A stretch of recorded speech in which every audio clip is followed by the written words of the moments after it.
But Anyways. from there, I mean, you spawn She-Ra. There was a second He-Man cartoon that sucked. They talk about it. Then there was like remake cartoons. There's the movie with Frank. The He-Man Langella. sequel was called Mad Lad. It's the New Adventures of He-Man, but you're not too far off there. He was a mad lad in it. It was him in space in a spacesuit. It was very strange. Oh, but, that's very strange. Yeah. Here comes the theme!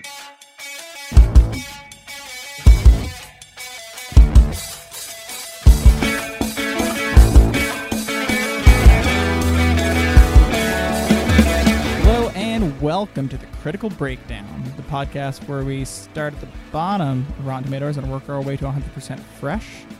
I'm Max. And I'm Scott, and today we're talking Pan's Labyrinth, rated 95% on Rotten Tomatoes. Yes, this was my choice Yeah. for our new listeners. We, in the 90% of movies here, we're picking our own pick each week, including you guys, the listeners. Pick your own We pick. started at 0 and worked our way up. But these 90s, there's so many good choices. Yeah, dude. So last week, we reviewed Creed We did. at 95%. That was Scott's choice. And this Yeah. week, we're on Pan's Labyrinth. Yeah, dude. And then fans, your voice has been heard. You know? Yeah, so we had our four poll options up. Mm-hmm. We had Nightcrawler. Mm-hmm. We had a little One Flew Over the Cuckoo's Nest. Mm-hmm. We had a little Snowpiercer. We had a little True Grit, which had a big fall from grace. It was my original choice. You But kind of set it up for that, though. yeah, I was really jonesing for some Creed. But I think you made the right choice there Yeah. because I think Creed was very interesting to talk about. Yeah. And not that True Grit isn't, but Yeah. we've hit a lot of Westerns and a lot of Coens. Yeah, and on the eve of Creed 2. Yeah. And True Grit did not win the poll. No, it didn't. Nor Neither did did Nightcrawler. Or One Flew Over the Cuckoo's Nest. Wait, what does that mean? That means our winner is Snowpiercer. Oh, that's what that means. Yeah, in pretty pretty Pretty strong lead. pretty strong fashion. Yeah. And that's exciting for me. Because you I haven't seen it. and I know Yeah. it's a big. You're very fond of it, Yeah, I love much it. like Pan's Labyrinth. Yeah, kind of the and same scenario. the thing is, I don't know if you'll. I think you'll get something out of it because, like we said, these good movies, you can always get something out of it. I don't know if you'll love it, Yeah. but I think you might like it a lot. It's important to go into a movie like Pan's Labyrinth or Snowpiercer with the right attitude. And so Yeah. I'm going into Snowpiercer looking to hate it. I'm just kidding. I'm just kidding. No, it's the 2013 science fiction film Yeah, directed by Bong Joon-ho, Bong Joon-ho. Yes. Korean, I believe. Korean, Yeah. and I think it was made with Czech Republic, like South Korea and Czech Republic kind of. Yeah, and it Working has, together. It has a lot of- U.S. actors. Yeah, a lot and of U.S. actors, it's English actors. English language, Yeah, correct? Yeah. Well, it's multi-language, but most of it's in English. Yeah. Yeah. Yeah. So But it's like a U.S. produced film and everything, right? By a Korean director. it might be. I don't know if it's U.S. Like, was it produced. distributed? It was distributed here, but it was like the week it hit theaters. It also hit video on demand. It was a very strange okay. release. Yeah. So. Well, that's a little more common now. Like Annihilation was like that, Yeah. I think. Yeah, but I'm excited. My old roommate John, he has guested on the pod before. Yeah. He had watched this and had really good things to say about it, but I don't remember what I was doing, but I didn't watch it with him. This wasn't in theaters. This was after it was on Netflix, maybe. But yeah, for the most part, everyone I talked to liked it a lot who saw it. There's a couple who weren't crazy about it. sure. But they had their reasons why, and I respect that. Yeah. But it's definitely, I love it. I love it completely. I've seen it probably 4 times by now. Sure. And I am going to watch True Grit. I thought about actually watching it this past weekend. We're recording this on Labor Day. Yeah. So this weekend I thought about watching it, but I just in case it won, I didn't want to. Yeah. You know. Double dip. No, I believe Every Frame of Painting did a very good essay on Snowpiercer. Yeah. There is a video essay out there. We can We'll link watch it maybe when we yeah. either with this episode or with the next one. But Yeah. I believe it was about direction, maybe. Yeah, like screen direction and Yeah. movement and stuff. So it's like I said, I like the movie a lot. I think you'll at least like some aspect of it if you don't love it, but I think you'll enjoy it. I'm it's excited good. to give it a go. I did watch some good movies this week though. Ooh, what'd you watch? I was actually for a couple of weeks there. I wasn't watching as many, at home, but I had a good week. Starting with the most relevant, maybe a new release. I watched Searching, the new John Cho led movie. Yeah, I was gonna say it's A-list star John Cho. got Daddy in it. Yeah. I sort of said the A-list star John Cho in jest because of conversations we've had, and I think we've discussed them on the pod. But it's a movie that plays with this whole concept of it being entirely from a screen, sort of like Unfriended, which we talked about, and it had a sequel that kind of flopped but came out within the past couple months. Yeah.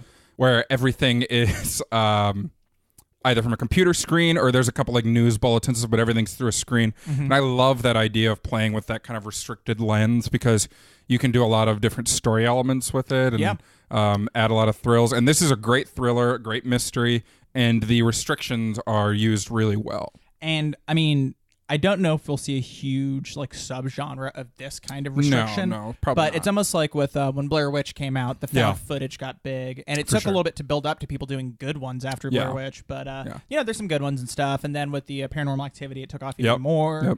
Then it was like every week there's a found footage thing. Yeah, and I don't think this will be as big as found footage. Yeah. The really nice thing about found footage is it's easy to film and it's cheap. Low bar of entry. Yeah. And you just need good writing to make something good. Yeah. And good acting. If I remember correctly, the first Paranormal Activity had a budget of like $200,000 or something, and that obviously did gangbusters. But that's the beauty of the found footage, and doing something like this from the computer screen. However, I don't know what you would call it, but it's not more expensive than filming a normal film, maybe, but you have to do a lot of editing and post-production. I mean, the whole thing is basically edited like that. So it depends on which angle you take. I think in the Searching trailer, it looked a little more well done than Unfriended. I mean, the whole more thing layered. is more well done.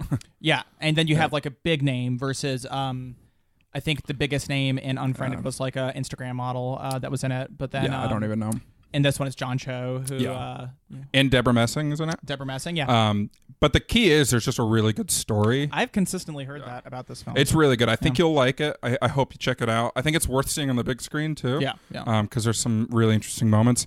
There were so many like gut punches in the movie. Like the first 5 minutes is like an Up style opening where like the mother's is gone. She died of cancer, and so like they go through the beginnings of their life all through the computer. So it'll be like, Here be spoilers. well, yeah, it's in the trailer too. So if you know anything about searching, you probably know that. But they go through like they log into a Windows like 2000 computer, and you see that boot screen, that classic desktop, and they're playing like Windows Media Player movies, and then someone will play like, you remember like I think it was called like the Scare Maze or something, where it's like this maze game, and then like a ghost pops up on screen. They show that kind of stuff, and so it really gets you into the setting really well without being like too unnatural dialogue or anything like that. But anyways, it's a really good movie. I really recommend it. Cool. It's I hope it does well. I don't know. I saw it opening night, and the theater was rather empty, and it's probably a tricky movie to mark. I don't know. I will say this is Labor Day weekend, which is kind of a weird one. It's a grill out holiday, like a lake day holiday. Dude. Sun's out, guns out, buns on the grill. It's why you normally don't see like like blockbusters dropped on this kind of weekend. Although that I feel like it's getting less important as far as I feel like more so any big movie can come out any weekend and it's going to do well. More and more. Because we're starting to see like those February releases and the summer, quote unquote, summer movies are expanding into April and March. Basically, if you have Marvel or if you're Disney or, you know, the whole year is the summer. You can drop a movie whenever and it's going to do fine. Also, Mission Impossible Fallout just opened in China this past weekend, made $77 million its opening weekend there, which is very good. Yeah. So, hey, but that was my big one. It's nice to see the little guy struggle and, make it. Is that a joke about Tom Cruise's height? No, it's a joke about that. That's a huge movie series, and it's on pace to do better than I think any of the other Mission Impossibles, maybe other than one. I'm very happy to see that because there were some doubts. I'm just teasing. There were some doubts about another one being made because of the particularly the ankle break and the insurance. The insurance costs. They had to stop filming for like 8 weeks. If you make China money, you're fine. Well, it's going to be tough to insure the next one, I bet. With China money, you can. That's my point. Well, it's still, you have to find somebody willing to insure the movie. China money. I'm just saying. There were doubts, but now with China money, I think it would just be easier to like maybe not let him do the next crazy, because the next stunt's gonna be like, I'm gonna go into the sun. How can he top all the shit he does? Look, I'm just saying. You haven't seen the last couple. Even if I haven't seen it, I can tell you. It's why you make the movie. It suits the film so well. That just doesn't get me in, though. They can film these action scenes so differently because they have Tom Cruise. Yeah, but remember the scene from Face Off where they jump out of that boat and there's two janitors flying through the air? It doesn't bring me in. It should. What I'm saying is it doesn't bring me in. So what I'm saying is just either don't let him do the stunt or find China money. If you find China money, you're fine. I'm not even going to look at Max right now, folks. Yeah. He doesn't get it. China money. We have to move on. China money. What have you been watching? I watched The Power of Grayskull, The Definitive History of He-Man and the Masters of the Universe, a new documentary that just hit Netflix. Okay. It's really good. Yeah? It goes now, you through, were a big He-Man fan. Yeah, I mean, I love He-Man. A He-fan. The property. It's a good classic cartoon from when I was a kid. Yep. It holds up in a very funny way. It's not like when you go back and watch these old like Japanese made cartoons that still hold up. It's more like it's just funny to watch. Yeah, but it has a lot of heart and soul to it still, even though it's just selling toys. My total exposure to He-Man is like a compilation of Skeletor's insults, which are hilarious and stupid. Well, and they have an interview with the guy who played Skeletor, and he said at the time, all of your cartoon villains had like the very maniac ha ha ha laughter, and he went with the very like comical laughter because he just felt it was better. Yeah. But so it's a lot of like, it seems to suit the property too. Yeah, and it's a lot of behind the scenes stuff. Exactly.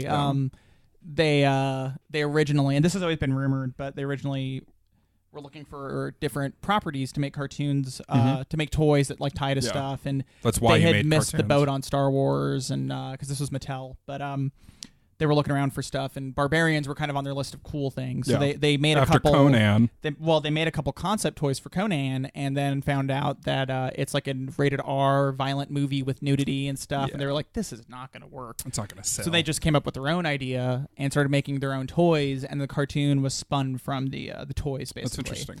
And I would think if I were a toy maker, I would want a property like He-Man that kind of has the fantasy whimsy versus like a Conan, which. Though it's strange, it's still sort of grounded in realism. It's sword like, and sorcery grittiness. Yeah, it's gritty. That's and a lot of them didn't know that until they got further in the process. Yeah. But from there, I mean, you spawn She-Ra. There was a second He-Man cartoon that sucked. They talk about it. Then there was like remake cartoons. There's the movie with Frank. The He-Man sequel was called Mad Lad.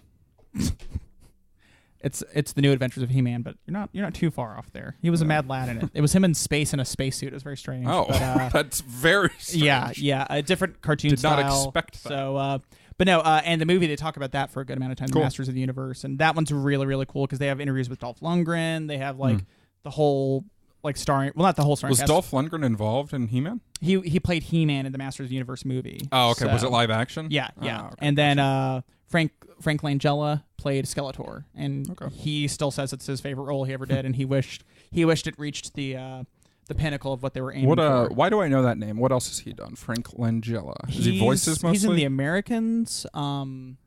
He's a very prolific actor. Frost Nixon. Yeah. His voice is literally amazing. Folks, you've definitely seen him before. Yeah. I couldn't name the one movie. He's literally like an older gentleman. But he's he's a great actor, and it's just great that his favorite thing he's ever done is still Masters of the Universe, which he's like a really good character actor. Exactly. So the documentary is definitely worth checking out, even if you were never that's what I was highly ask. invested in the series. If you never watched the series, is it still good behind the scenes? Like it's super interesting. That's what made Jodorowsky's Dune so interesting, right? Because there was such weird. I still haven't watched it. I've been meaning to, but. I mean, and this one's kind of like that. It's not as outlandish because you don't have a crazy person leading it, but there's just little things in it that are cool to know. Like with She-Ra, there was a recent debate over. There's a new She-Ra cartoon coming out on Netflix, and maybe that's why they're interested in this documentary. But a lot of dude bros on the internet got angry that instead of being some like over sexualized woman, it was just like a lady wearing normal clothes who can turn into like a kind of buff She-Ra. Yeah. But the thing is, in this documentary, they actually go through how they never were intending to make like some hyper-sexualized woman with She-Ra.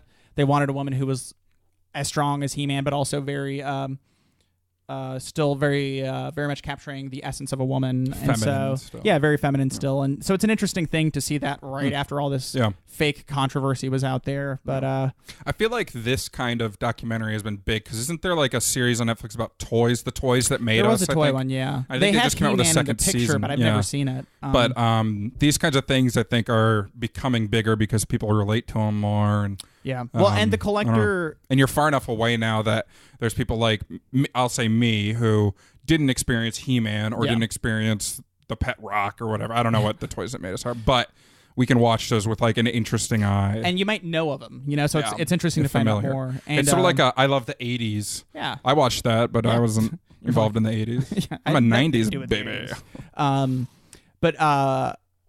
collecting is a bigger thing with Gen X and Gen whatever we are, millennials. Like our generation's very much jumped into actual collecting of toys and stuff like that. Collect Blu-rays. And yeah, I mean, we're a big collections are like big now because it used to be more towards, I think people had like guitar collections and car collections, expensive top shelf items, and we're like, make some top shelf action figures, we'll buy them, you know. Yeah, then I feel like make what are those things? Bookshelf things, you know, bookends, whatever they call them. Okay. Make fancy ones of those. I always see those with DVD and Blu-ray collections. Sure. Yeah, so I've got the portal bookends. Yeah. I mean, I feel like more.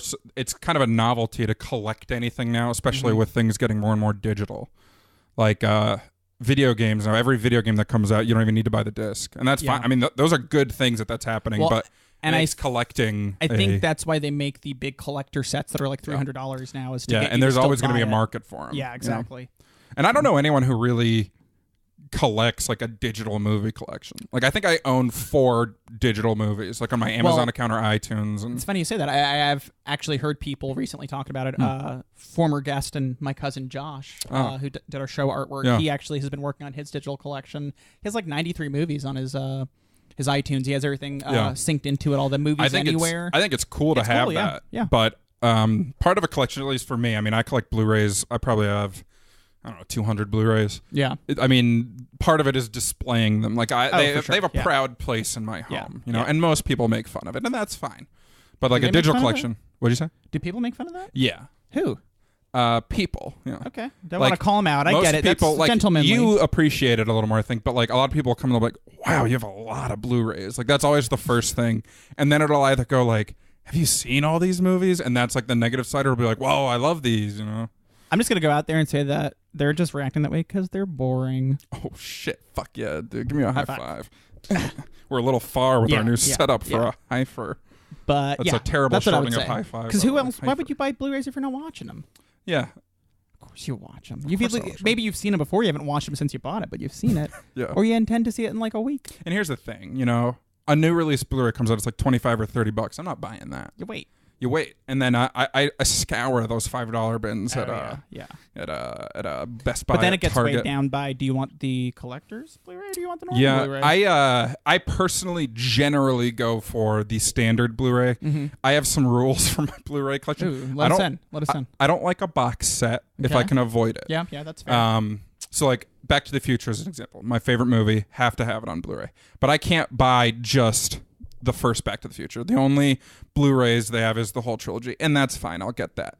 But for example, I wanted to buy A League of Their Own on Amazon. I saw it was listed for $5, and I bought it. And they sent it to me, but it was a box set with a copy of The Natural, which I think is considered a good movie. I've never seen it. It's Robert Redford, baseball movie. But what I don't like about that is I alphabetize my Blu-rays, and those two are very far apart. And sure, they're both baseball movies, but I want just one copy. You know? So with things like, I know you have the extended edition Lord of the Rings. Those are individual. No. Well, or are those boxes? That was a box set, but the nice thing about the Blu-ray extended edition of Lord of the Rings is when you bought it, the one case has 3 different boxes in it. So you can split them up. So they are all split up. And I do still buy box sets when I have to, but like the Bourne trilogy, I have all separate. Yeah. Most modern trilogies or series you can do that with because they'll release the first one and then you can buy it. But like an old series, they'll just release as a trilogy. So for me, recently I was, acquiring all the Jurassic films that I could. And I originally had a DVD box set of the 3. Yep.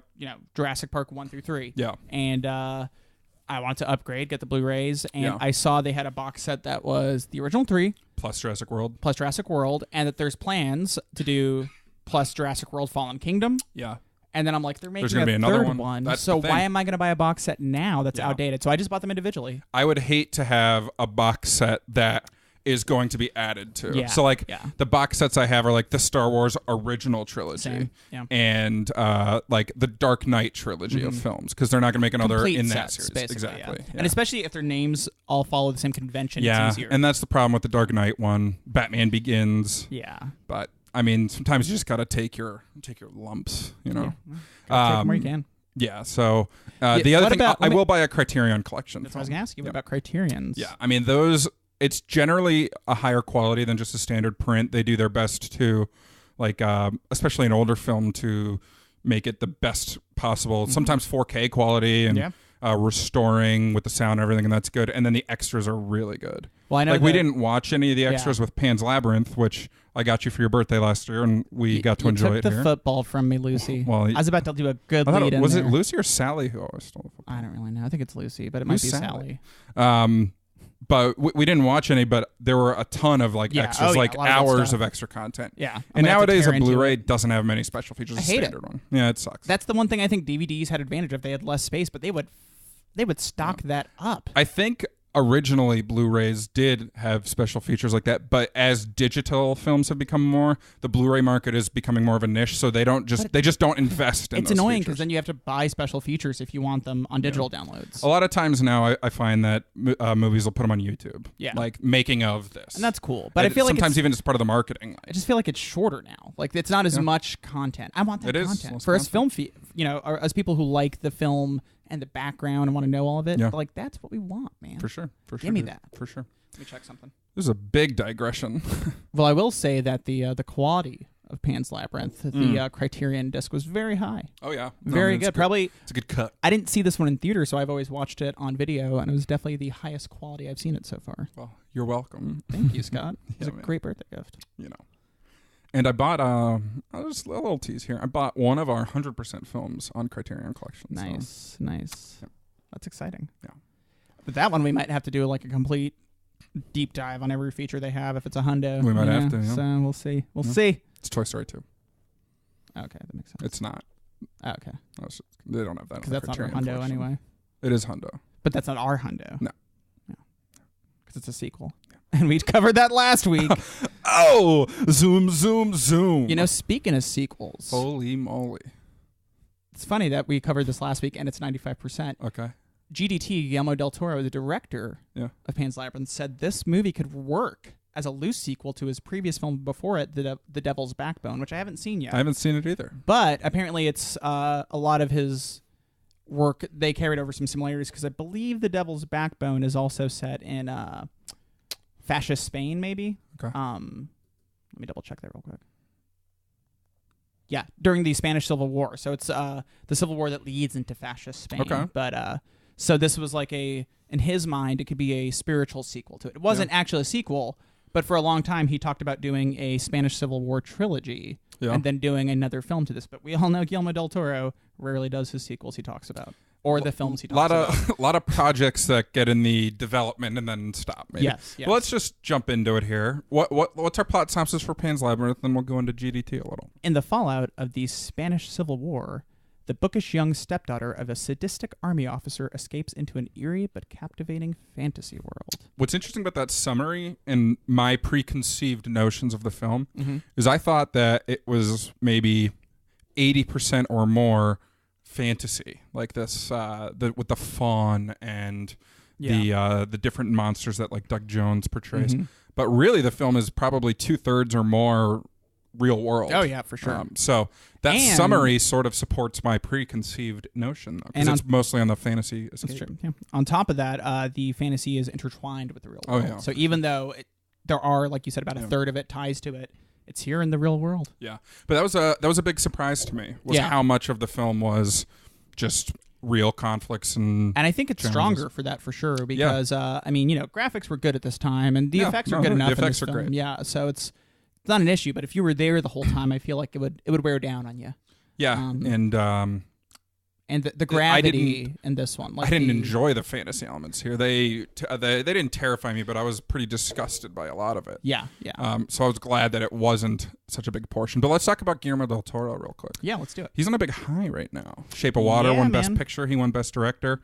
I saw Shape of Water, and I actually wasn't crazy about it. Have you've seen it? I've seen a portion of it on the airplane that I was riding, but I didn't get to give my all, so I stopped. Yeah. I wanted to That's watch totally it on big fair. screen, you know? I recognize its merits, but I just wasn't wild about it. Yeah.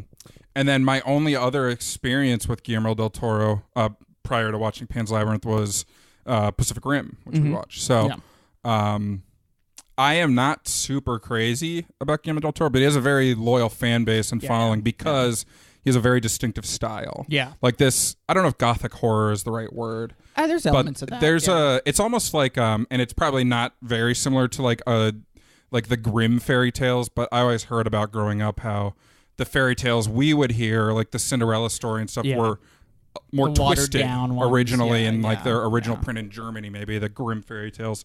It's kind of like that. Yeah. Like this is a fairy tale, like the fantasy parts are fairy tale, but it is hard to watch at times visually. Like there's disturbing imagery. Oh, I mean, and that's the thing is most of your disturbing imagery, there's monsters in this film. There's literal monsters. Yep. But the most monstrous acts we see are done by humans. Oh, for sure. And that's super awesome and interesting for films. I mean, when you could do that and pull it off where it works. Yeah. Where it's, I mean, you're more scared of Captain Vidal in this film than you are of everything except maybe the Pale Man. And that's good because that's probably the creepiest thing in this film for sure. But, you know, Vidal, he walks around and you know that he's going to F some shit up as soon as he sees it. Because he does pretty regularly. Yeah. But Del Toro, he directed and wrote this, and I think he does most of his films, right? Yeah. His other biggest releases, other than the ones I've just mentioned, Crimson Peak was pretty recent, I know. And I think it got mixed reviews, but I think the people who really liked Del Toro's work really liked it. Yeah. But then, like, he got his start with the Hellboy series, and before that, he did a few movies. In the U.S. Market, we definitely got to know more from Hellboy. He had done Blade 2. Okay. Which is probably, I think that was my first exposure to him. I've never dipped into the Blade Mimic series. Actually, Mimic was the first thing I saw him in, which I liked, but I thought it was bad at the same time. But I was like, this is kind of cool, but it's kind of shitty. Did even Mimic or any of his early works kind of carry over any of the visual style that his later works has? Like, I know Hellboy is very well regarded, and it's very unique compared to like your current superhero movies, and they're remaking it. Yeah, the thing I think that his visuals brought over the most is kind of like a grounded sense of fantasy, even in this kind of stuff, where in Blade 2, it's not just a vampire movie. It's like the vampires get infected with some other disease, and they have these weird mouths that open that are kind of crazy. Yeah. And did he write Blade 2 as well? Because I can see that one being something maybe he... no, it doesn't look like he wrote that one. Didn't. Yeah. But no, studio film definitely, and everything. it definitely has kind of a more horror feel than the first Blade had, which I like. I like the two Blades. Which one's considered, just generally speaking, the better of the two? Honestly, I don't know. I've never looked that up. Yeah, I've never even. I like both the first and second one. To 54%, 57, so about the same. Yeah. I mean, pretty much what you expect from like a horror comic book film from the. Late 90s. Yeah, late 90s, early 2000s. But a lot of the comic industry movies now owe all of their thanks to Blade being successful in the theaters because it did pretty well. Yeah. But I always consider Blade more akin to like the Underworld series than to that definitely took a lot of cues from it. But Blade is a comic book character, and it was a Marvel character, and it's the first one that showed you could make like a realistic feeling comic property that people and then we did. saw like X-Men, and it which led was to very realistic. Yeah, very grounded, leather suits. But so, I mean, they basically were able to justify X-Men through Blade, basically. And from there, everything else took off. For sure. But his style that he brought to Blade 2 and to Mimic, very much kind of like organic feeling horror in a way. The monster-y parts, they definitely have like a of this earth / not of this earth feeling. So I think that's kind of where he excels with stuff. Hellboy was cool because it has this otherworldly feel to it with the demonic stuff. But at the same time, like the monsters, they look both fantastic, but they also look like they could exist. And I mean, I like Hellboy and Hellboy 2. Hellboy 2, I think, got not good reviews, but I liked it. It was cool. And obviously, I'm a huge fan of Pacific Rim as well.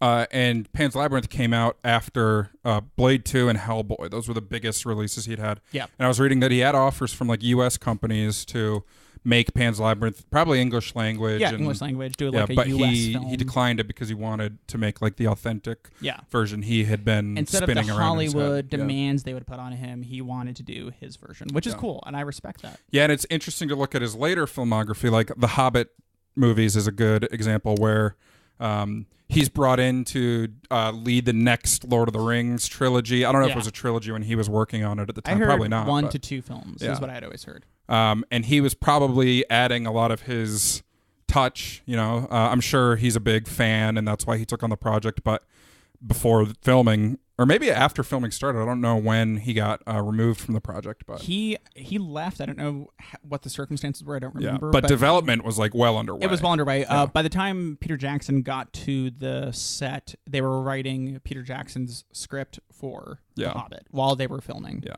So some stuff had he probably wrote started, the first portion of what they were filming, and they finished it. So they scrapped the story stuff, but kept a lot of the visual influences, but not necessarily what GDT was doing. Just kind of a lot of the ideas, I guess. And I think it'll be interesting to see, especially now that The Shape of Water was so successful.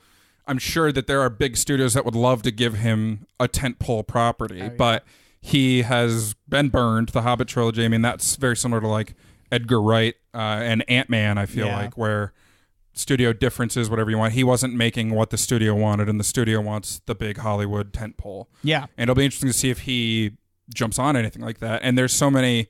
There's a graveyard of developed properties that have not been developed. Like, is it In the Mountains of Madness? I feel like was one of the big recent ones that he was starting and then got scrapped for whatever reason. I want to say it's Lovecraft. Wow, that would make sense. Yeah, but I don't really know. I know that he was attached to do Justice League Dark. Yep. Got in it and got out of it. Isn't Doug Liman on that now? Last I heard he was. Yeah. And then Pinocchio. It was announced that he was going to do a Pinocchio movie, and then that got scrapped probably shortly thereafter. So he has an interesting career to follow. Oh, yeah, for sure. Because you kind of have to wait until you see a trailer to know the movie will be made. There's a certain set of directors out right now that they definitely have the auteur to them. They have the language that they make movies in that you could tell it's their work. Yeah. And GDT is definitely one of them. For sure. Actually, the more recent, I guess you would say, like set of Mexican directors kind of fall under that umbrella too. Alfonso Cuarón and Inarritu. They all kind of have distinctive voices in their filmmaking, which is cool. And they're all kind of peers of each other. So I was hearing a lot about that after the Oscars, how excited they were that Del Toro was doing well, and vice versa when Cuarón won Best Director for Gravity and Inarritu won so much for Birdman. It's cool, man. I mean, I like when directors, because they're in their own club, basically, you know, and you can get into it, but they're in a different like kind of plane of existence. But it's kind of funny because we separate like the auteur from the journeyman, the working guy who just shows up and does the work and leaves. But when you look at this, it's like GDT. I mean, if you called him at the last second to do a movie, I'm sure he'd be like, I got like 4 movies I'm working on and 3 of them are about to fall, so I can't do that. You call up Ron Howard, he's going to show up. Nobody's ever like, ooh, that's a Ron Howard film. But that's true. I mean, part of that is about he that delivers, distinctive style, you know? Yeah. Like there are few directors who have such a... You watch the film not knowing who directed and be like, this feels like it was an M. Night Shyamalan movie. It's like, oh, it was. It was The Happening. Yeah. And Ron Howard, I wouldn't say has a very distinctive visual style. I think Spielberg would be the biggest version who doesn't truly have like that's a Spielberg film. Like his movies are so much their own genre almost now. Yeah. Like you could look at them and for a brief second not know who it is. If you watch enough of it, you would be able to start piecing it together. Yeah, but like watching Ready Player One, there aren't like Spielberg's fingerprints on it. You know? But when you watch Pan's Labyrinth, it's very clearly Guillermo del Toro. And I think for the most part with Guillermo's work, you would feel the same way across the board. So there are some familiar faces in the cast. Yeah, it's largely Spanish actors and actresses that I would list as being pretty familiar. Doug Jones, we already mentioned. Doug Jones, number one. He plays 2 characters. Yeah, he plays the Fauno, I guess is the Faun, name. the Fauno, yeah. And then the Pale Man, which are like the biggest creatures in the film. And he was the only American on set, and he was the only native English speaker. And he had to learn all of his lines in Spanish because he actually did his lines. Yeah. And that's pretty crazy. He also had to learn... the character Ophelia's line so he could respond to her. Yeah. So, dude, everything I learned about Doug Jones, I'm always like, man, I got crazy respect for that guy. Yeah. He's way too good. Yeah, and he got a lot of praise for The Shape of Water. He plays the mer creature. Fish and dude. I don't remember if the fish guy has any lines. I can't remember if there's any speaking, but there's a lot of emotion in the character, and just to do that kind of motion capture, like Andy Serkis gets a lot of acclaim now too, because him and Doug Jones are like probably the only common motion capture actors that you even hear about, and just to hear about him is probably a big deal. Well, what's interesting too with Doug Jones is he does as much like physical acting as he does like mocap with the suit. He does just as much because was he in Deadpool too, Doug Jones? Was he the guy spitting? No, Skarsgård was. That's what I'm thinking of. Yeah. Sorry. Doug Jones, the fawn in here with the legs, that was actually like actual legs there. Well, sort of. But yeah, it was. They weren't digitally added. They had like an apparatus where him walking would move the fawn's legs, and then they digitally removed Dougie's legs. So he almost does a lot more like physical puppetry with his stuff as well. Yeah. So he's totally cool. I mean, he's very interesting. Yeah. The next most recognizable might be Maribel Verdú. She plays Mercedes, who's one of the three main characters, I would say. Yeah. And she was the leading lady in Y Tu Mama Tambien, which I watched fairly recently, this year. And I didn't love it, but it was good. Yeah. Yeah. But she was the female on that journey. Yeah. I don't remember her character's name. I don't remember her name either, but she plays a lady who found out she has cancer. Yeah. And so that's why they go on their road trip. But she's very good in that. She's really good here. Yeah, really great here, yeah. And then Ophelia, the child, was played by Ivana Baquero. Yeah. Who, if you guys watch MTV recently, she was the star of the Shannara Chronicles. I wasn't sure if it was a starring role. I didn't look up. It said main role when I looked it up. Is that still going, the Shannara Chronicles? I remember a lot of ads for it. Oh, yeah, dude. From when I'd watched The Challenge. Yeah. I was going to say from when I'd open up Snapchat, there was always like an ad for it. And I was like, Snapchat has ads? I feel like I would know if it was still going. Yeah. You need that sponsor. Just watching Shannara Chronicles, Scott. What's up? And then I don't know of any others who were in films that I've seen. Yeah, I know Sergi Lopez, the guy who played Captain Vidal. I had heard before, I don't know if this is true, but I had heard he was I believe he's a Mexican actor. And I'm just going off memory here, so that might be wrong. But I had heard he was seen as more of not an intimidating person. He played more maybe comedic roles or side roles that weren't. I get that. Because like the villainous, he doesn't have a physical presence, like an intimidating presence, until he's playing a character whose actions are very intimidating and in nefarious. This movie, he's both of those things. And I think I read that Guillermo del Toro had asked him to lower his voice an octave when he acted, so he literally spoke with a lower voice and stuff like that. And I think that added to it. So when the studios finally did see what they were working with, they're like, "Wow, this guy is pretty spooky." And Del Toro actually approached Lopez about it a while before making the movie, years before. He had sat down with him in a cafe and ran through the entire story beat by beat. I guess apparently they first were going to make it, well, his first idea for the story was like a pregnant woman who falls in love with a fawn, but then changed it over time. That was before he met with Lopez. But then when he met with Lopez, he told him beat for beat everything he wanted to do. So when Lopez finally saw the finished film, this was before Del Toro ever wrote the script. And that's when he told him all the stuff. When he was telling him about it. Yeah, and so then when he saw the film, he was like, it was word for word everything he told me. Awesome. And at the time, he told me he didn't write a script. But apparently, Del Toro had a little notebook where he kept everything. And he almost lost that at one point. But a cabbie brought it back to him. Oh. So we have this movie thanks to that cabbie. And that cabbie was Harvey Weinstein. Oh. I like mine better. Yeah, I do too. Anyone else that is worth mentioning? I mean, not unless you're really involved in the industry here. I guess if there's anything worth mentioning, it's the history that the film is kind of set in. That Francoist Spain is pretty interesting. They I believe they ruled from like the Civil War, I think, was around 39. It was around World War II. Before America got involved. No, they weren't complete Axis members, but I think they did support them.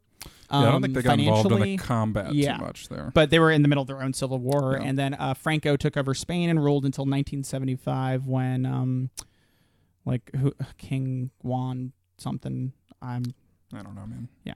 Anyway, they relinquished control of the Francoist regime to the King of Spain. I don't know if it was their former king or whatever. And then the once and future king. And then from then on, it's been like a constitutional monarchy. But it was a pretty rough period. It's something that we don't learn a lot about, honestly, in schools over here. So I know a lot of people, when they first saw this movie, were like, I didn't even know there was like a fascist thing going on in Spain. I feel like it's tough to focus on much that's happening in the world when Hitler's war machine is raging. And it was more insular because it was within Spain. But Spain is, I think, one of the physically biggest countries in Europe. So it's pretty interesting that it was kind of beside the war this whole time. Yeah, I feel like in like around like the 14th, 15th, 16th century, Spain was a big power. They had a big navy, the Spanish Armada.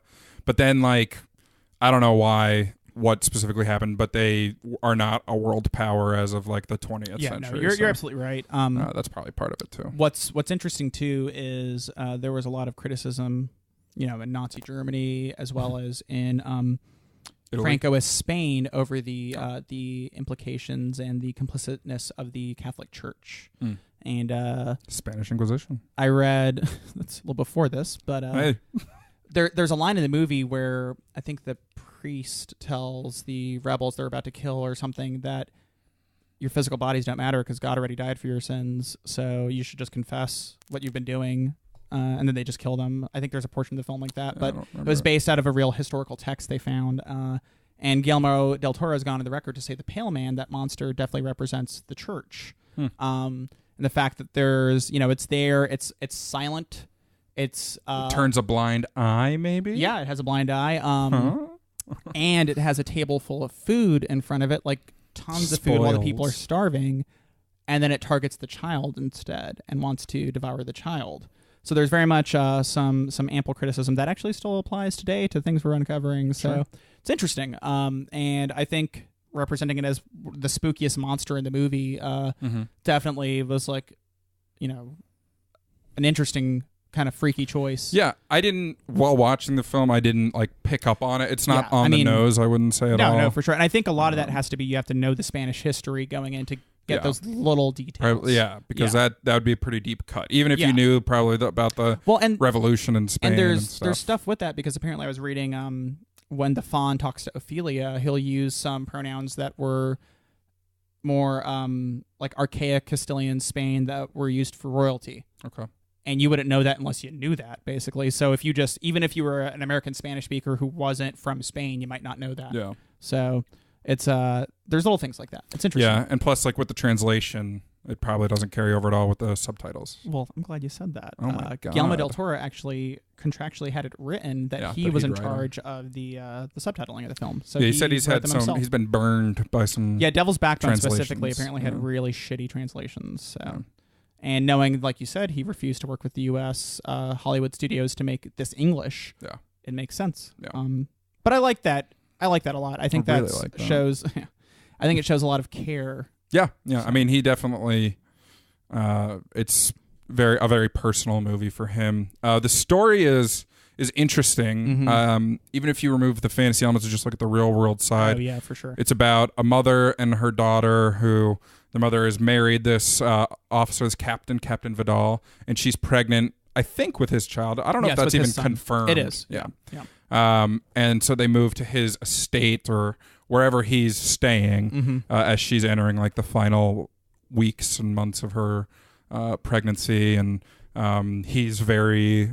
I don't know if abusive is I don't know if there's any scenes where he's physically abusing, but he's not a cool dad. No, he's definitely emotionally abusive. A cold person. Yeah. He discounts women entirely. Yeah. He's very misogynistic. Sure. And like the only reason he did this marriage was to have a son born for him. And he's very much dedicated and a true believer of their fascist regime. At the beginning, they established his character pretty well by someone saying like, oh, it sucks you got to be out here. Like, once we kill these rebels, we can get back to society. And he's like, I requested this outfit, basically. Like, I wanted to be here. I want to kill the rebels. So they do a good job establishing him in many different ways right away. Yeah, so throughout the movie, the captain and his officers and soldiers are like, they're hunting the rebels.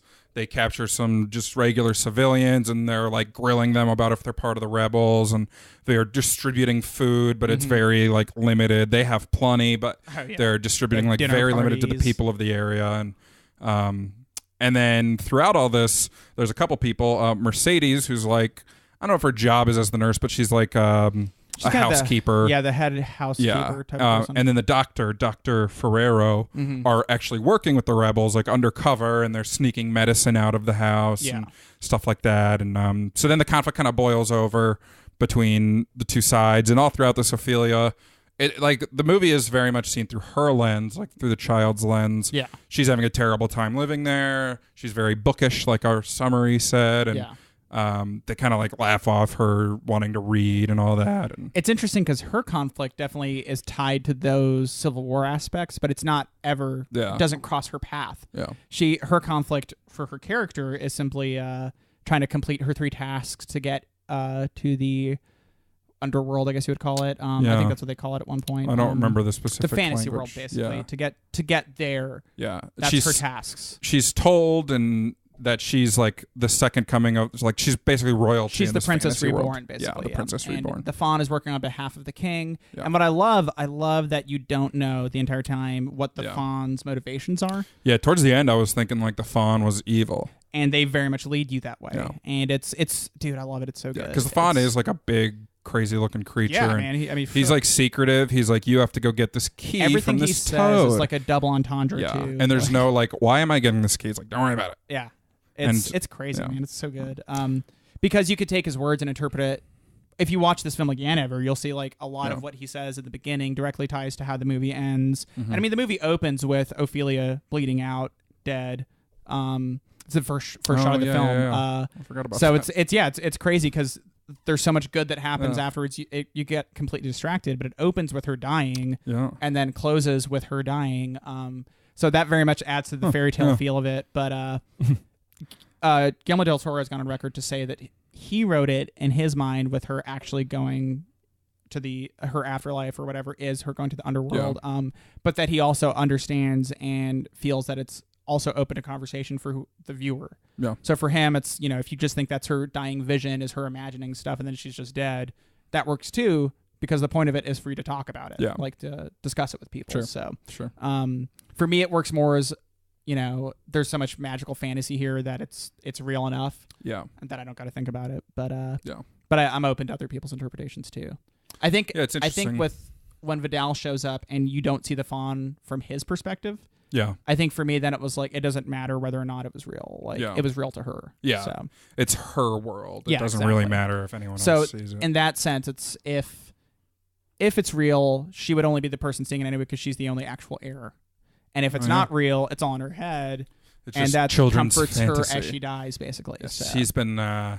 She's been lost in these books of hers. Women shouldn't be reading, Max. So how'd you feel about that with Vidal's... It's not our first time with that as a theme. Well, yeah, but... Beauty and the Beast touches on it a lot. That's true. I think this...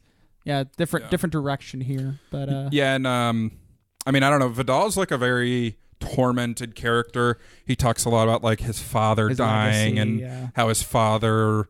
like smashed his watch on a rock so that his son would know the exact time he died, and then he's like obsessed, like his office or workshop or whatever looked like a clock. Like there's gears everywhere, and so the sense of time is always wearing on him that he needs to have the same legacy as his father. And he's obsessed with having a son. I think someone asked him, like, how do you know it's going to be a son? He's like, it'll be a son. Yeah. And then it was a son. So. Yeah. He knew. There's also little hints, once again, with the language, where when he addresses the group, he uses he'll use pronouns referring to his wife and child that mostly address the child aspect of it. Yeah. There's little moments like that where his character is very much driven by that desire to have a son and the legacy. Yeah, and he very much cares little about her, his wife. Yeah, his wife. And he his says stepdaughter. Save the baby. Yeah, I don't care what happens to her, stuff like that. So and she does die. The mother dies. Yeah, and super sad. Die in this movie. Yeah, dude. Yeah. I think Mercedes has that best closing moment where she he starts going into his speech, tell my son the moment I died, and she's like, he won't know anything about you. Tell him my story. Bullet through the head. Yeah, I think she says like he won't even know who you are. Yeah, he won't know your name. Kills him. And it's cool. What I like about that is it kind of reflects that post-Franco Spain, where they just went back to how having royalty and constitutional monarchy. Because then they kind of go back to that life in this region of Spain. That's at least the implication. Yeah. Because the revolutionaries were successful. Yeah, and obviously the Franco regime lasted till the 70s. So in the big picture, it's not that case. Yeah. But in the story, it kind of reflected what happened in real life and what kind of does happen with these big regimes like that. Because you could apply it to many different areas. But no, man, I just love that she's the one who gets to deliver it, because the whole time we're paranoid that she's about to get caught. Yeah. Because we know she's a double agent. And she's going back and forth, Yeah, and until the very end, he never even considers it could be her. Yeah. Because she's a woman. Yeah, and the doctor being there also helped because the doctor's attention. also doing things and it draws the attention. Like at one point they captured one of the revolutionaries and she knows who he is, obviously. She's been there, worked with them. So is the doctor. Mm-hmm. And after Vidal does some good torture to this guy, he's talking to the doctor. The doctor's there, like, treat him to, like, bring him back to health so that Vidal can torture him again. And the revolutionary's like, I didn't tell him anything. And he's, like, asked to be killed. And so the doctor kills him. And then Vidal's like, why'd you do that? And he's like, I'm a doctor. Like, it's all I could do. Or something like that. Yeah, basically. Because in his mind as a doctor, there's no way to heal him. Yeah. I'll just let him go, die peacefully. And then Mercedes is captured at one point. Yeah. But she escapes. So. And we see her hide a knife earlier when she starts getting paranoid, and she gets her way out. And once again, he isn't concerned with her because she's just a woman. He's about to torture her himself. And that's when we get that awesome cheek cut. Yeah. Ugh, that was hard to watch. Gross. She has the knife like in the mouth like the Joker would in Dark Knight. The why so serious moment. Yeah. So. It was pretty disgusting. Yeah. And then he's walking around with his cheek flayed open for the last and then he sews it up himself. Yeah. It's pretty gruesome. A lot of the movie was tough for me to watch. Yeah. Like I'm a little squeamish maybe. And like the first task Ophelia's given is to get this key from the belly of a frog and she does it by like throwing rocks at him. Well, he said keeps put eating the 3 stones in its mouth, and it dupes out its insides. It like vomits up everything and is dying. And like they don't cut away from any of this. Like it's pretty out there, and everything's a little gooey and everything. Well, I knew you were in for a ride once the weird stick bug showed up that turns to a fairy, and you were just like gagging at seeing it move. Well, around. I don't like bugs, man. And it's there. It's making weird noises. I'm just saying. You know, I knew that you were in for a treat. I'm not fond of bugs, Max. And then the Pale Man, the whole sequence there was pretty tough to watch because it's like a bloody room and he's got like the design of the creature is really cool. He doesn't have eyes and he has holes for eye sockets in his hands and it's just really hard to watch. And Ophelia just had to go in there, I believe, get a knife and then leave, right? She got the key and then got the knife. Yeah. And she's walking out. Everything's fine. She has like a timer. She can only be in there for like 2 minutes or something. And the one thing the fawn told her was, hey, don't eat anything, and you're fine. Yeah. And she's walking out, and then she sees, like, the plumpest little grape, a chubby little grape, and she eats it. And then she's, like, eating grapes, like, silently for a minute, and the thing, like, sneaks up on her, and she can't get out. But then she does get out. She draws, like, another door. It's a very thrilling moment. I was, like, very frustrated with that. Yeah, I was like, oh, the character's stupidity is leading to this pop-up. But then I was like, well, she's a kid. She's like 11, at best. So it makes sense that you would stop. And you got to think when you reflect it against the food. Yeah. Now she was the captain's stepdaughter, so maybe she had better access. But at the same time, she was always out playing and never at dinner and...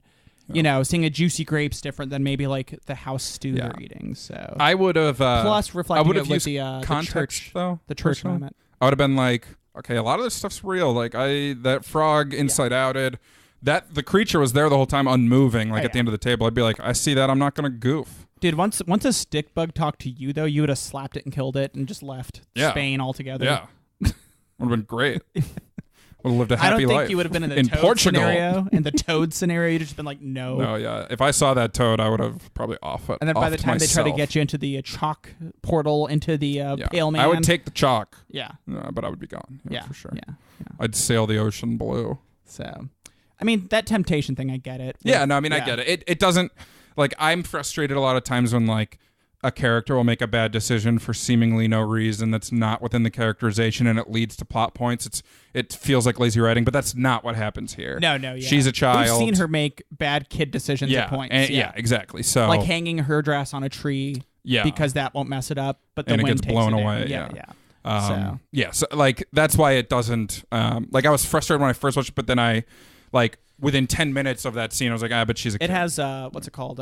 It's a sound bit of writing. Like it doesn't fall apart. Yeah, basically. No, it doesn't fall apart. And I mean the whole movie doesn't really fall apart at all. No. There's very satisfying moments. I will say I don't think you should watch The Faint of Heart. You should watch this, or if you do, you if should. You're extremely squeamish. You should be ready to close the eyes. Look away. This was nominated for 6 Oscars. How cool is that? No, I think screenplay was on there. Yep, screenplay. original score, foreign language film, and then it won for cinematography, art direction, and makeup, which don't surprise me. Yeah, I was surprised. 2006. This is 2006. Yeah. So original screenplay was won by Little Miss Sunshine, which I get. Little Miss Sunshine's great. Good. Yeah. Original score was won by Babel. I don't know. That was good. I've never seen Babel, so. And then foreign language film. Too, we mentioned earlier. Yeah. And then foreign language film was The Lives of Others, which I've heard of. I've never seen. It's a German film. Yeah. It has not been remade in English or anything. I remember that one vaguely. But it's pretty well regarded. So, but yeah, three Oscar wins, not too bad. It had the classic Oscar run where it had the limited release on December 29th of 2006, and then it went wide like sometime late January. But it made $37 million in the U.S., which is good. Probably a lot of buzz with the Oscar noms and stuff. I remember everyone talking about it when it came out. But it never made it to more than 1,100 theaters. So crazy. Yeah, to make that much money in that few theaters is pretty good. Yeah. And then worldwide, it made like 80 total. So on a 19 mil budget, that ain't bad. They didn't need that U.S. money. Not at all. Yeah. But just for the record, the cinematographer Guillermo Navarro went on to do. He was already known for some movies like Jackie Brown. Okay. And then he went on to do Night at the Museum. Oh, nice. He did work with GDT again for Hellboy 2, The Golden Army. Okay. And he did Breaking Dawn Part 1 and 2, as well as Pacific Rim. Yeah. Breaking Dawn Part 1 and 2, famous for being well shot. I don't know if that's true or not. It might be. I'm pretty sure it's not, but I don't actually know. I know it had the very bluish, cool template that Pan's Labyrinth has hints of at points too. I was making that was a bit I was doing. The thing is, I think you might have accidentally. I don't think you're 100% like your joke was a truism. Yeah. But I think the quality of the technical aspects of the Twilight series did go up with the mad amounts of money they were making. Yeah. So I don't think you're off. I know the completely. films aren't well regarded. Your joke is still funny to me, but what I'm saying is, I'm I'm glad we've unpacked it so much. That makes every joke funnier. Just saying, man. There's something there. Yeah. Something. But yeah, and then so the ending after that second task, I don't remember the specifics of the third task she was supposed to do. Oh, she was supposed to bring her brother to be killed. Yeah. Well, she didn't know to sacrifice. She didn't know until she got there. Just a little prick of blood. Just a little prick of blood. That's all Defon kept saying. We just need to take a little bit. Yeah. You know? And then he was like, but at first he cut her off for eating that grape. He was like, girl, you lost it. Yeah, and I don't know the specifics of why he came back, but it was like there were specific timings. Like we have to do this by the full moon. And I think as they got closer to the full moon, Fawn was like, I can forgive her for the grape. Yeah. I feel like she did something that was good, but I don't remember what. The only other thing that really happened was the mandrake. She put that mandrake under her mother's bed to try and make her feel better. But then I think when Vidal got rid of it, maybe the Fawn showed up to help her then. I think maybe that was it. That might have been it. Yeah. Because then the baby was born. That's true. And the mom died. Yep. And then so she goes to the center of the labyrinth, which is a literal labyrinth next to this estate they're living in with her baby brother. And he's like, yeah, we're just going to need the brother. And then you'll become the princess. And she's like, no. It's a really cool moment because they're like, we need the blood of the innocent. We need somebody innocent. We need their blood. Yeah. And then, then you can move on to the spiritual world and be reunited with your family. And she's like, no, not my brother. Like, you can't hurt him. Yeah. And so it's awesome in a way when you see it like unfold, because then Vidal walks up, gets the baby from her and shoots her. Yeah. And then her blood drains out. Yeah, exactly. Yeah. And so then that leads into this sequence we talked about with Mercedes, but then for Ophelia here, you see her blood drain out. You see, in a sense, she was the sacrifice, and the Fawn explains to her in her little vision that, hey, you made it here. Let's help you to your throne. This is your mom and dad. Like, you did the right choice. It was a test. So like we said, GDT interpreted that for himself as real, but he also said, if you watched it and you were like, oh, that's just her dying vision as a child. Either way, it's fine too. Yeah. So, and I think that's kind of a good fairy tale there too. Like, I guess it's not like a happy ending. Open. Yeah. I mean, it's a lot of. I feel like that maybe that's my very American version of a fairy tale with a happy ending. But I mean, some of those Cinderella gets the prince. Yeah. Sleeping Beauty gets the prince. That's the thing is like Snow White. You jump out, gets the prince. 10 years from there, and you find out the prince. Beauty and the Beast gets the prince. Prince ain't all he's cracked up to be, Oh shit! So, wow. Those fairy tales. It's just like The Bachelor. The Disneyfication is what you're referring to, obviously, because you just mentioned the Disney ones. Yeah, and on The Bachelor, they're doing all these crazy fun things. Of course, you're gonna fall in love, and then you get back to the real world. Talking about do we need separate bank accounts? Yeah. It's like Dustin, I don't care. Waboom. And then those couples don't make it. Yeah, dude. It's not the fairy tale ending that we wanted. It's not. And I think that says a lot about this movie. My Bachelor reference. There you have it, folks. Yeah. Scott Tennant on Pan's Labyrinth. Yeah. It's like The Bachelor. I liked the movie. I didn't love it, but I'm not upset for having watched it. Mm-hmm. I was glad that it wasn't as much fairy tale as I thought it was going to be. Because the real world story is very interesting and the parallels are interesting, but like the physical world was an interesting it's a very story. Very deep film. Like there's a lot of depth to it. Yeah. So I bet on a second watch there's some deets that I'd see. Whenever you're physically, emotionally ready to that's dip the thing though. back I look away a lot in the film. Yeah. So. And at least going in a second time, if you ever do watch it again, you would know to look away a lot. Yeah, so. Yeah. But I'd probably not pick up on some of the deets because of it. Maybe. You never know. That's the thing about details. You got to be watching. It's all in the details, my friend. All in the details. But then some of that stuff like the language and I mean, I didn't know it from being like Spanish or anything. I just looked it up. So, but yeah, there's a lot with it that you could do research on. Yeah. So, the best criterions usually do have that much info, though. Like for sure. You want that level of depth. Yeah. You want some depth charges in there. Oh. Going deep with GDT. Yeah. So. And next week we'll watch Snowpiercer, which has a lot of depth too. I hope so, right? Well, we're definitely watching Snowpiercer. Well, yeah, we are. Okay. We are. You hope there's a lot of depth. That's what I meant. Yeah. Gotcha. Okay. Yeah. Now I'm following. Now I'm checking. Yeah. So, Max, where can the good people find us? You can find us camping out in the woods, hanging out from fascist regimes. Yeah, dude. Or you can just find us at thecriticalbreakdown.com. Yeah. You can find me trying my best not to eat a plate full of grapes so that Scott doesn't get mad at me. Chase you down. Chase me down with his eyes in his hands. Or you can find me on Twitter at Max Rivera Film. You can find me and your friendly neighborhood toad puking our guts out. Or you can find me on Instagram and just Instagram at breakdown_Scott. Or you can find me on Letterboxd at Stenin2. Read my full review of Searching. Or maybe another movie I watched, The Greatest Game Ever Played. Thanks. It's very boring. Our music is done by Jason Brown, and our art is done by Josh Rivera. And our farts are done by Wally, the podcast dog. He's the podcast fawn, for sure. Oh, for sure. Our little creature. Legs. Yeah, dude. Yeah, and we're the podcast boys, and we're watching Snowpiercer next week. Waboom.